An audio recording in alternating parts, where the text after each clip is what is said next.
Hello babes, welcome back to the channel. If you are new, welcome. So in today's video, this is an episode of Gilmore Girls that has always pissed me off and we just need to talk about it. So let's get into it. Welcome to Iconically Iconic. So the episode opens up with the girls strolling into Luke's as they always do. But today is a bit different. Luke has hired a new guy to help around the diner, but the problem is he has zero customer service skills. Rory asks Lorelai about Jason, and she tells her that dating Jason would make things too complicated, especially with her parents. He does have a thing, and the smarts, and he does keep up. Maybe we should just go out with him and see what happens. No, Dad would flip, and Mom hates him, so she would see it as some sort of personal attack, and I'm just getting her off me for spilling wine on the carpet. When did you do that? 9th grade. Things are quiet now. I just want to keep them quiet.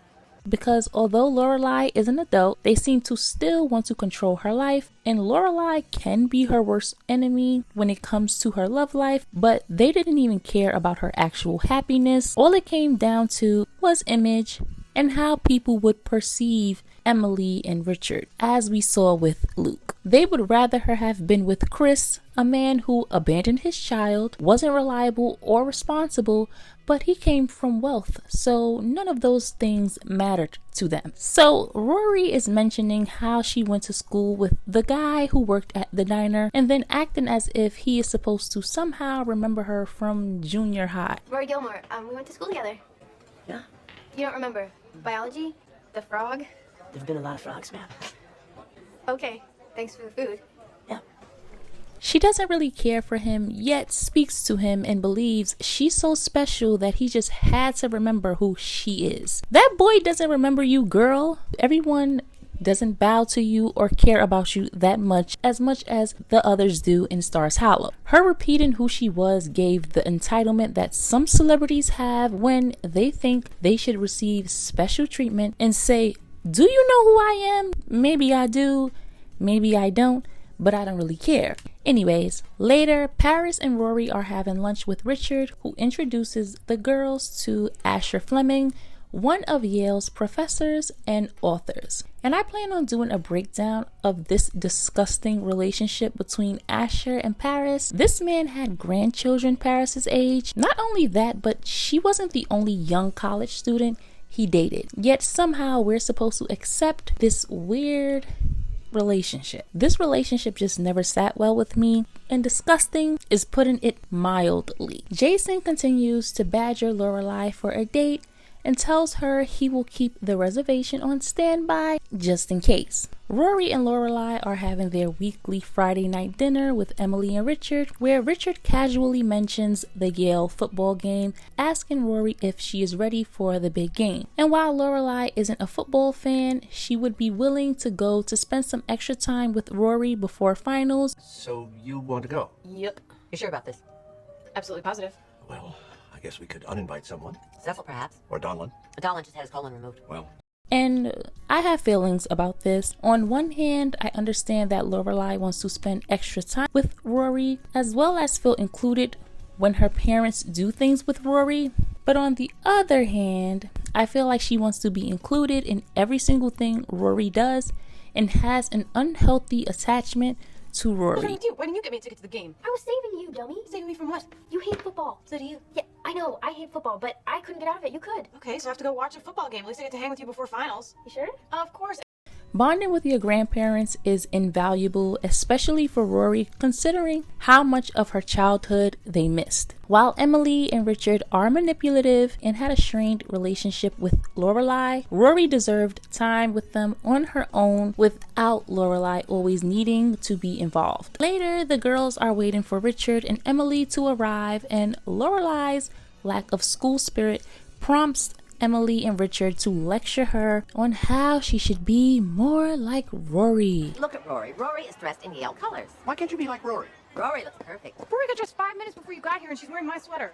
This obsession they had with Rory's quote-unquote perfection was so unhealthy, especially seeing as though Lorelai raised their perfect granddaughter, which seems to be something they forget, especially Emily. Lorelai was the one responsible for Rory's upbringing, not Emily. It's just absurd how Emily could pour so much love and admiration into Rory, yet treat her own daughter like an afterthought, the woman who birthed her. It was like they saw Rory as a second chance, a do-over they could claim credit for without acknowledging the flaws in their own parenting. And that was Emily in a nutshell. Any attempt to address her shortcomings or the painful memories she's left her daughter with is shrugged off, almost as if Lorelai's past grievances, and because it's the past, and people mistake time passing with forgiveness. Just because time has passed doesn't mean you are forgiven, especially when you never apologized or worked on that relationship. And people also don't owe you their forgiveness. And Richard also contributed to this as well. He was a coward who sat back and never spoke up for his daughter the same way he allowed his mother to mistreat his wife. He would only speak up if something affected him. But I've gone off on a tangent. Let's get back into the episode. Everyone seems to be enjoying the Yale tailgate and everything seems to be going smoothly until Pennilyn Lott makes an appearance. How's Stephen? Oh, you know, this is our daughter Lorelai and our granddaughter Rory. Hello. It's been so long we must catch up. You're cold? Of course. Well then.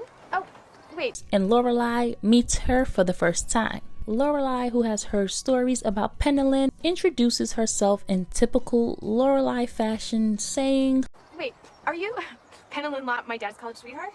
Yes. You're my almost mommy.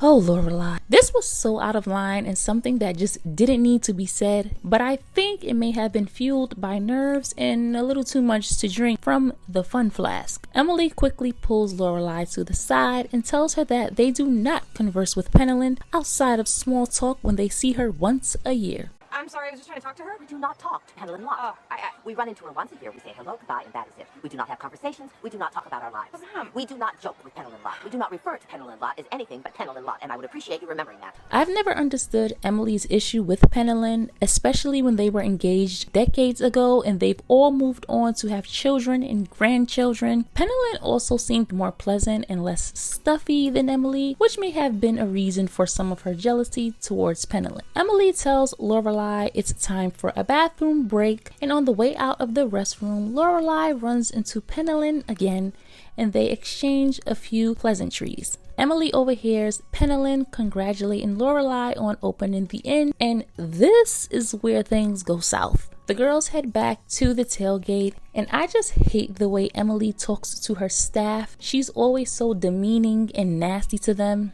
Lorelai notices that she's on edge and offers some support. Emily confronts Richard about how Pennilyn would know such personal details like Lorelai opening an inn, only for him to admit that the two have been having secret lunches for the past 39 years. Whose idea was it? I don't know.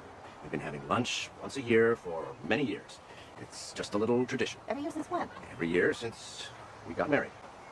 Emily, please don't make this more dramatic than it has to be. No, I certainly wouldn't want to do that. This was beyond betrayal. It shook the foundation of their marriage. Emily had every right to feel hurt and furious, and for Richard to tell her not to make it bigger than it is was so dismissive and inconsiderate. If Richard could hide something like this for decades, what else could he have been concealing? Lorelai tries consoling her mother, reassuring her that her father likely didn't intend any harm and only saw Pennilyn as an old friend. But I think that only set Emily off more because Lorelai wasn't on her side. No, it was wrong, but I'm sure Dad just didn't want to get you upset.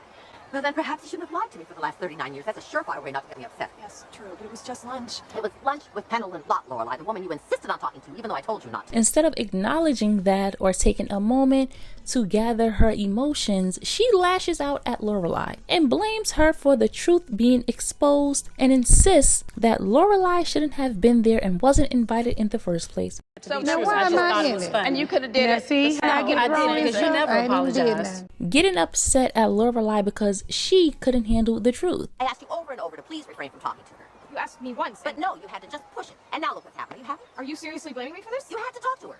I didn't have lunch with her mom. Dad did. I wouldn't have known.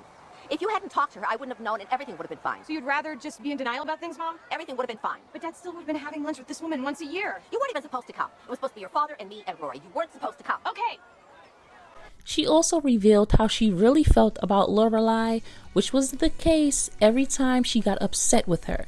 I also think she resented Lorelai's strength to break away from that world of privilege and her resilience, starting fresh on her own terms. In retaliation, Lorelai decides to go on a date with Jason, and this date is very, boring. Much like Jason's character, I found his character to be so lackluster. Anyways, they leave the restaurant and decide to go to the supermarket, and Jason bribes an employee to get the chips that Lorelai wants. And the level of entitlement these two have is insane. These two nitwits clock in 2 employees because they don't understand what they're doing is stealing time and against the law, and how they could be fired. But oh no, Jason and Lorelai wanted to have big fun, in the words of Claire Huxtable. Having big fun! To them, it's just harmless fun, but they fail to see how their actions could affect the employees' jobs. And Jason and Lorelai has their date, and they leave off on a good note.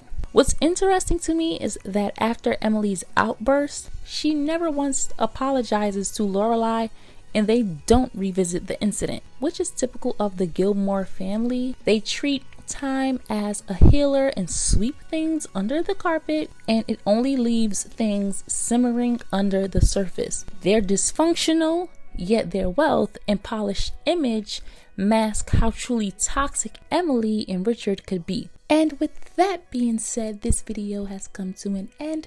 Don't forget to comment, like, share, and subscribe. Also, make sure your notification bells are turned on so that you always know when I upload. And I will catch you guys in the next one.